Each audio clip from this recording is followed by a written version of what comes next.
অর্থ এটাই, আপনি ধরে নেন আপনি ওই লাইলাতুল কদর পেয়ে গিয়েছেন, আপনি ওই লাইলাতুল কদরের রাত্রে আপনি আল্লাহ রাব্বুল আলামিনের কুদরতি পায়ে সিজদায় পড়ে গিয়েছেন। তার মানে বুঝে আসলো যে আপনি ওই একটা সিজদার মাধ্যমে আল্লাহ তাআলার ওই কুদরতি পায়ে 1000 মাসের চাইতেও বেশি সিজদা করেছেন ওই একটা সিজদার বদলে। সুবহানাল্লাহ। মানে আপনি আল্লাহ তাআলার কুদরতি পায়ে একটা সিজদা করেছেন, মানে 1000 মাস সিজদা করলে যে পরিমাণ সওয়াব হইতো ওটা তার থেকেও বেশি। খায়রুল শব্দ আল্লাহ তাআলা ওটা তার থেকেও বেশি। এজন্য বলছি যে আল্লাহ তাআলার বাহিরে আমরা কেউ জানি না ভাইয়ার মাহাত্ম্য, আল্লাহ তাআলাই ভালো জানেন। এবং আপনি ধরে নেন ওই রাত্রে আপনি সূরা ইখলাস, আপনি অন্য কোনো সূরা জানেন না, আপনি শুধুমাত্র সূরা ইখলাস তিলাওয়াত করেছেন একবার, অর্থাৎ কুল হু সূরা একবার তিলাওয়াত করেছেন। তার মানে কি? তার মানে বুঝে আসলো আপনি ওই রাত্রে একবার সূরা ইখলাস তিলাওয়াত করার অর্থ, তার মানে হলো আপনি 1000 মাস ওই কোরআন তেলাওয়াত অর্থাৎ সূরা ইখলাস তেলাওয়াত করলে যে সওয়াব পেতেন তার চাইতে বেশি সওয়াব আল্লাহ তাআলা আপনার আমলনামায় লিখে দিবেন। সুবহানাল্লাহ। এদিকে আল্লাহ নবী সাল্লাল্লাহু আলাইহি সাল্লাম বলেন, ও আমার উম্মতেরা তোমরা শোনো, মান ক্বামা লাইলাতুল কদরি ঈমানান ওয়া ইহতিসাবান গুফিরা লাহু মা তাকদ্দামা মিন যামবিহি। বুখারী শরীফের হাদিস।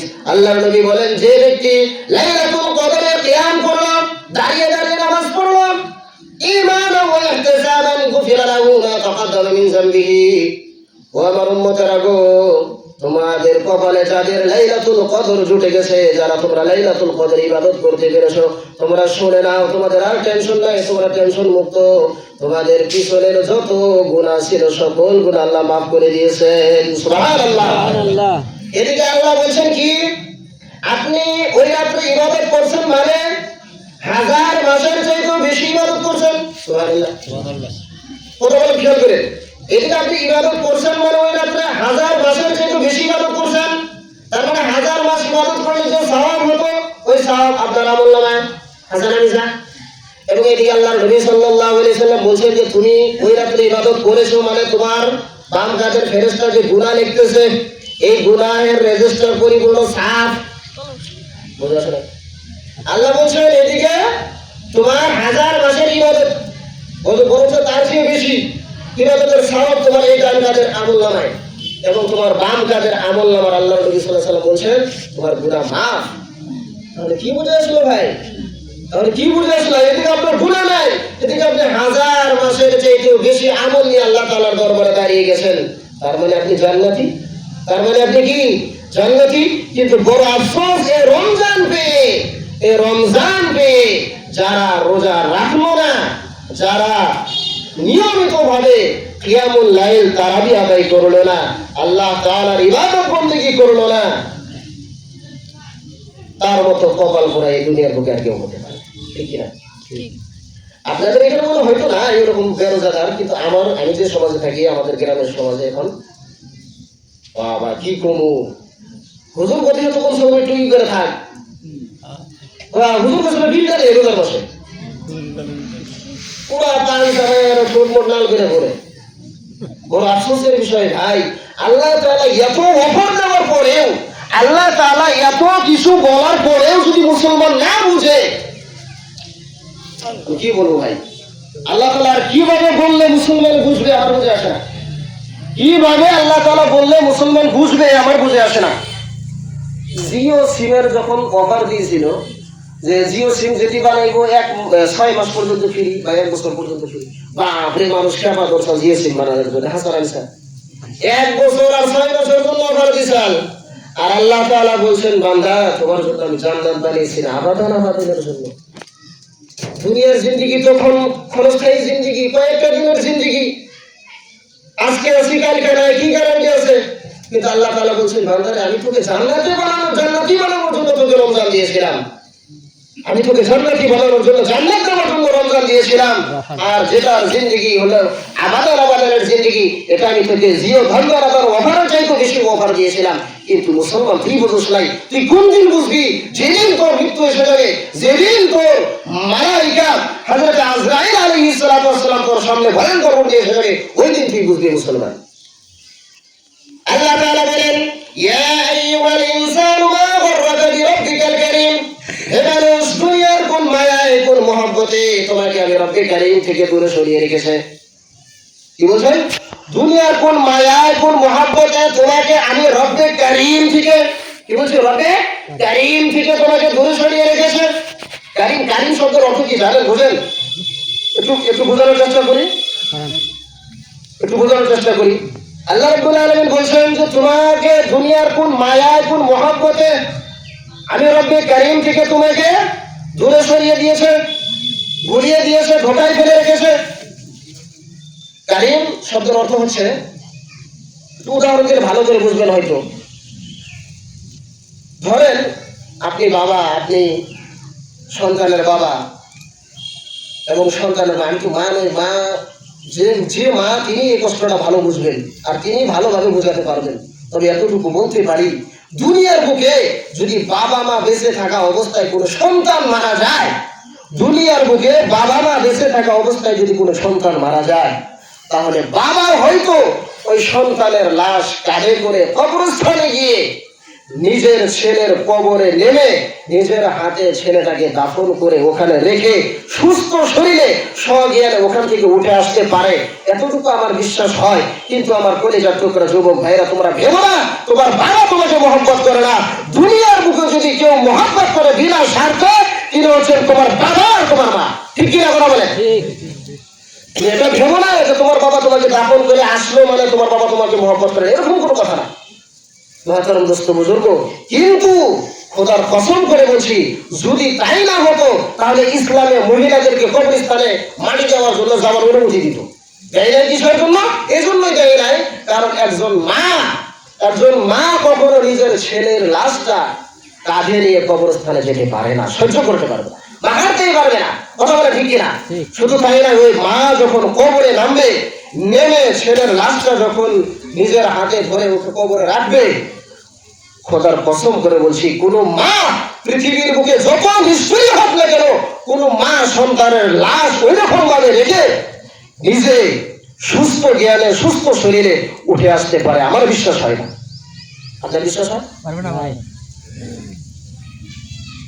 আল্লাহ বলছেন যে আমি তোমার 70 মায়ের থেকেও আমি তোমাকে বেশি ভালোবাসি।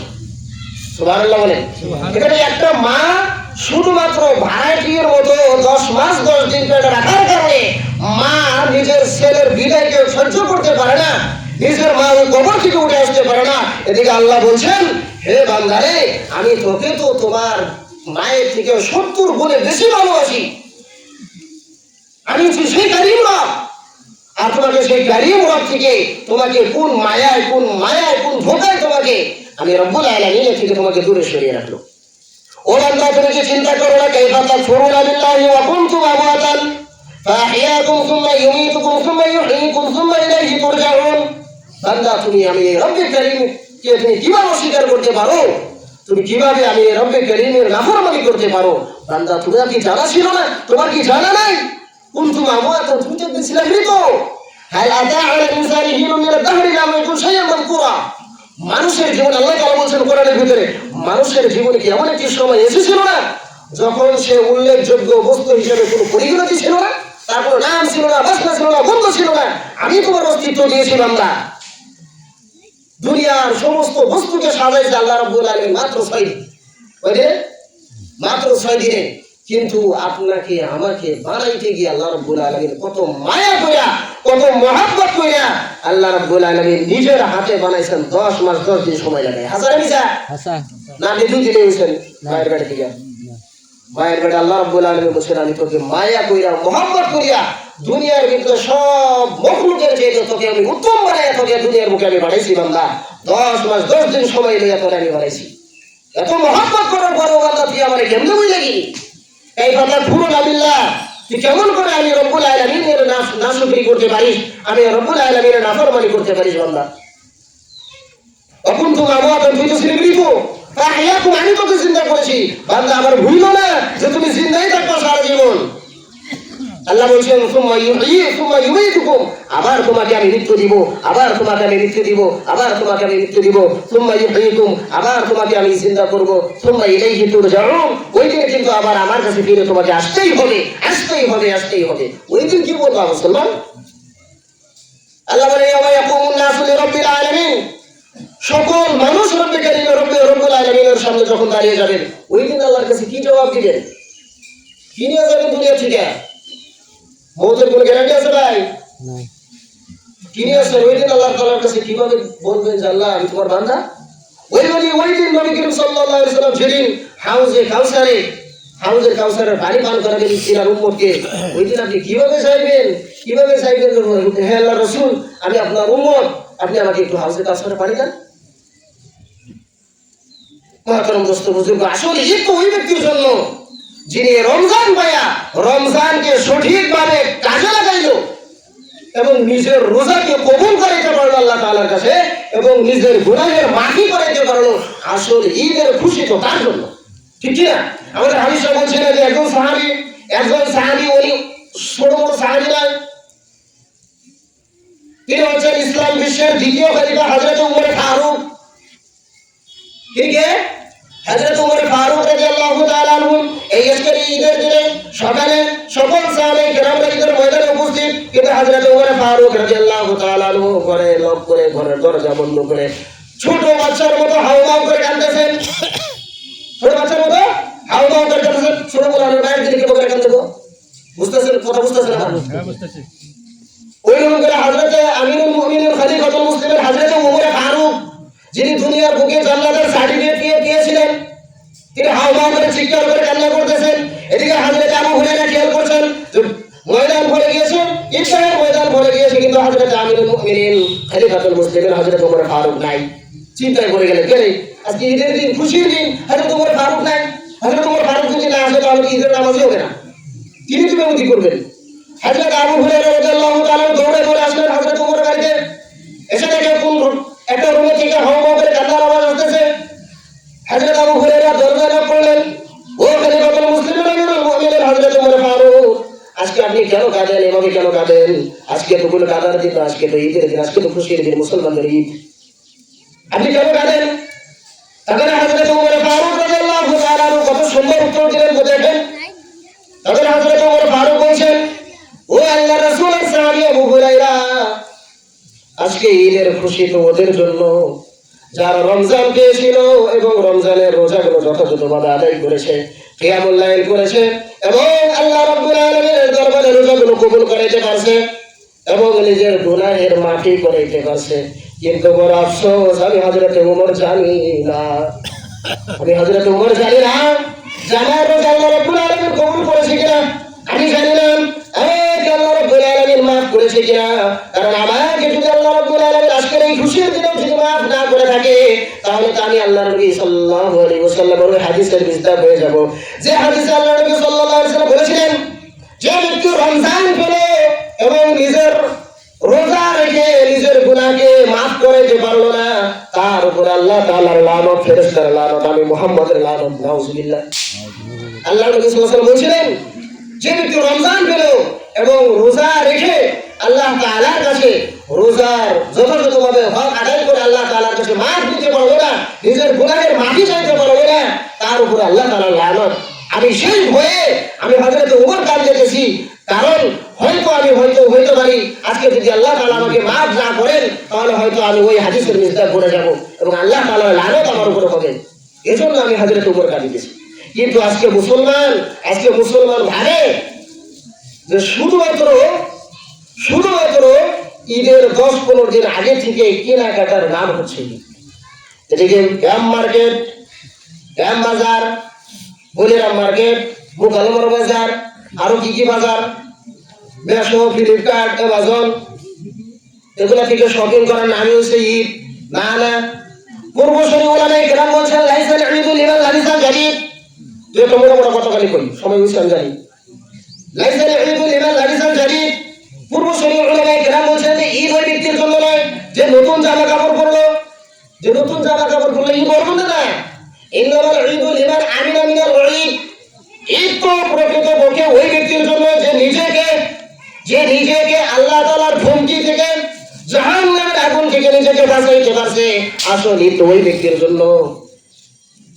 লাইসাল ঈদু লিমান তাযায়্যানা বিজিনাতি দুনিয়া, যে ব্যক্তি দুনিয়ার জিনত দিয়ে, দুনিয়ার চাকচমক দিয়ে নিজেকে সাজাইলো, ঈদ ওই ব্যক্তির জন্য নয়।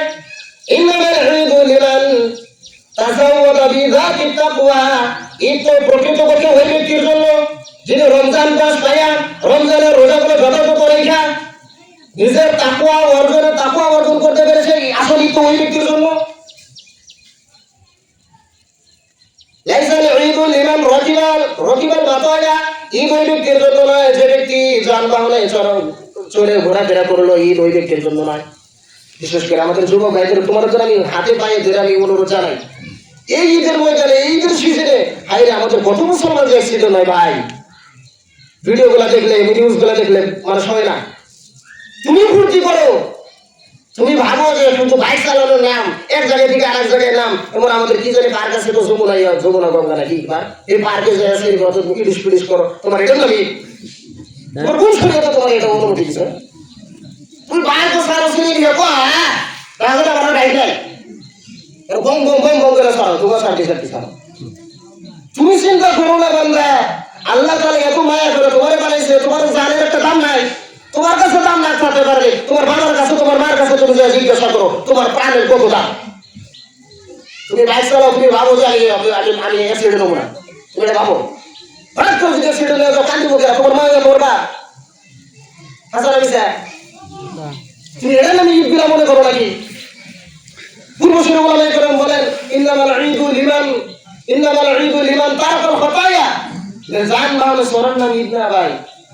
বলছেন ঈদ তো ওই ব্যক্তির জন্য যে নিজেকে গুনাহের থেকে মুক্ত করতে পেরেছে, যে নিজেকে গুনাহের থেকে মুক্ত করতে পেরেছে, ঈদ তো ওই ব্যক্তির জন্য। ইন্নামাল ঈদু লিমান তাবা ওয়া লা ইয়াউদ, ঈদ তো ওই ব্যক্তির জন্য যে নিজে তওবা করেছে এবং গুনাহের উপর অটল থেকেছে এবং নিজে ওয়াদা করেছে আমি আর এই গুনাহের পথে আসবো না, ঈদ তো ওই ব্যক্তির জন্য। হযরত হাসান বসরি বলেন যে মুমিনের জন্য ওই প্রত্যেকটা দিনই ঈদ, বলেন আমার সঙ্গে বলেন, মুমিনের জন্য ওই প্রত্যেকটা দিনই ঈদ, যে দিনগুলোতে সে নিজেকে সকল গুনাহের থেকে রক্ষা করতে পেরেছে, বাঁচাইতে পারছে। মানে প্রত্যেকজন মুমিনের জন্য ওই প্রত্যেকটা ঈদ, খালি একটা ঈদুল ফিতর না, ঈদুল আযহা না, বরং হযরত হাসান বসরি বলেন যে মুমিনের জন্য ওই প্রত্যেকটা দিনই ঈদ, যে দিনগুলোতে নিজের পরিপূর্ণভাবে গুনাহ থেকে বাঁচাইছে ওই দিনে তার জন্য ঈদ। মহতরম দোস্ত বুজুর্গ, তাহলে কেন আমরা আসল কথাটা বুঝি না, কেন আমরা ঈদের যেটা মানে আসল উদ্দেশ্য সেই কথাগুলো আমরা বুঝি না? আমাদের তো কর্তব্য ছিল রমজানের রোজাগুলো রেখে আল্লাহ তাআলার কাছে মাফি চাওয়া, আল্লাহ তাআলার কাছ থেকে নিজের গুনাহের মাফি করা। কিন্তু বড় আফসোস, আল্লাহ তাআলা এত মায়া করে এত মহব্বত করে বানায়, কিন্তু তথাপিও আল্লাহ তাআলার আমরা মানে নাশুকরি করি। বড় আফসোস আমাদের জন্য। আজকের এই ময়দানে আমি হাত উঠে আপনাদেরকে লজ্জা দিতে চাই না, বরং আপনাদের কাছে আমি এতটুকু কথা জানতে চাই, এই রমজান গেছেই, তবে নিজে আজকে যদি অনুতপ্ত হয়ে থাকেন, মেহেরবানি করে আগামীতে আল্লাহ তাআলার কাছে নিয়ত করেন, আল্লাহ তাআলা যদি আপনাকে আমাকে হায়াত যদি দেয় আর রমজান পর্যন্ত যদি আমার হায়াত পায়, ইনশাআল্লাহ আগামী রমজান আমরা এমনি মিস হতে দিব না, ইনশাআল্লাহ পরিপূর্ণভাবে আমরা ইনশাআল্লাহ রোজার হক আদায় করব, ইনশাআল্লাহ। আমার বেলা ভাইয়ের আপু জানাই, আমার মনে রাখবো না, বুঝে নাই ওরা, বুঝেন নাই আমার কথা, বুঝেন নাই। আমি কি ইংরেজিতে কইছি? আমি তো বাংলা ভাষায় কইছি না, বুঝ যাও গাড়তার লাগাল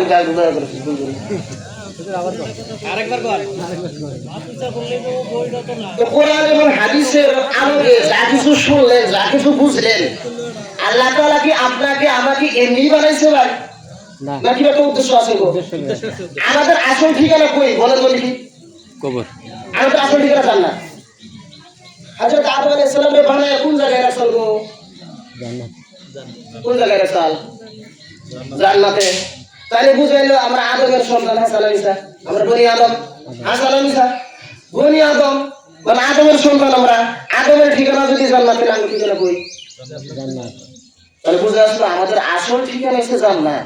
আর আল্লাহ তাআলা আপনাকে আমাকে আখির নবীর উম্মত বলে জান্নাতে দিতে চায়, বুঝলেন না?